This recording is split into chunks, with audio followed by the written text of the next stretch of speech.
Good morning, all. We brushed up on Circular this EES stapler yesterday. for Jejunum-esophageal anastomosis. I am Dr. Dushyant Mandlik, head and neck and reconstructive surgeon. This is a self-explanatory video I have previously Let us first get oriented with the stapler mechanism. This is anvil which fit inside the shaft of a stapler which is curvilinear. This is meter guide for approximation. These are two handles and this is the knob which turns clockwise and anti-clockwise.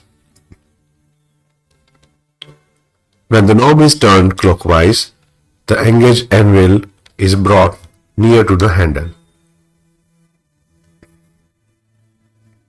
This meter says that approximation is exact or not. As you can see now, once we have approximated it properly, we can release the lock, clutch the handles, which will staple the device, and cut it also. When we unwind it, the anvil will come out. If we see from near, this is the shaft which engages it to the shaft part. These are the stapling grooves on the anvil which corresponds to the stapler and the cutting guide. Here are the cutting guides.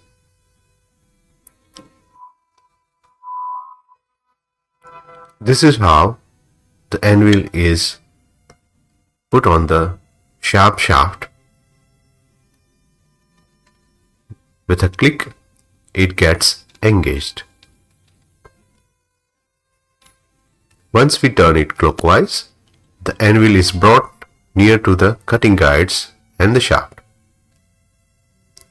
When the approximation is perfect, the handles are clutched. As you can see in between, the cutting plates are being engaged.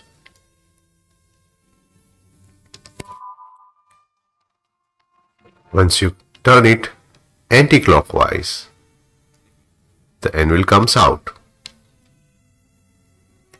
which can be released from the shaft. Now let us see it as an intraoperative demonstration. This is the defect of total laryngopharyngectomy, and the anvil is being introduced to the esophageal end.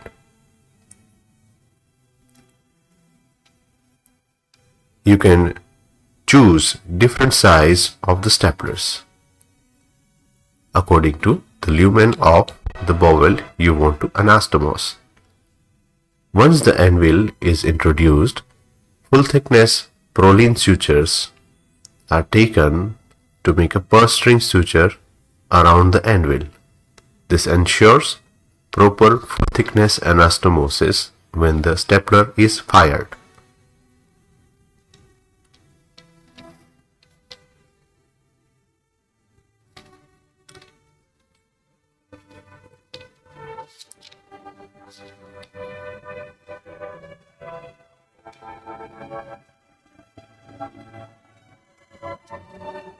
Once the anvil is placed, the stapler is introduced from the distal end of the jejunal loop, and by clockwise movement, the sharp shaft is brought out from the loop, from the desired wall of jejunum. The entire shaft has to come out for the best engagement of staplers. Once the shaft is out, the lie of jejunum can be decided before we staple the device. As you can see, the entire shaft has come out. Now the anvil is engaged over the sharp shaft, and with the clockwise movement, they both are brought together. Care must be taken that no foreign body or tissue comes in between both the loops at this point of time.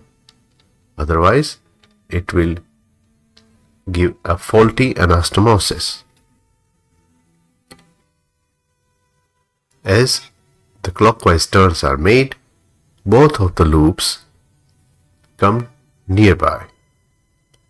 Once on the meter, the line is perfect and you are satisfied with the approximation, the arms are clutched, which will staple and cut the loops.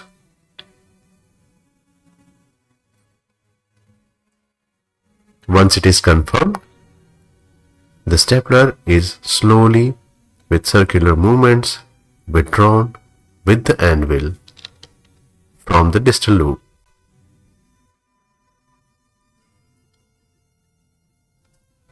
As you can see, the stapler is being withdrawn at this moment.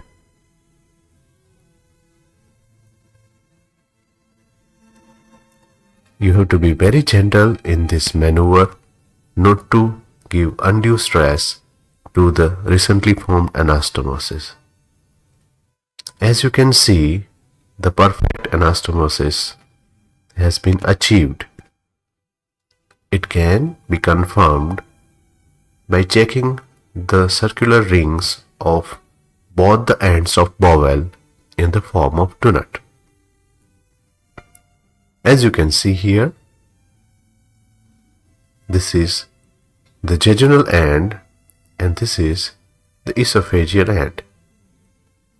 This can be further confirmed by removing the anvil and taking out the donuts from the anvil shaft. As you can see, this is the perfect circular full thickness jejunal and this is esophageal donut. It can be sent for further histopathological examination also if you feel so.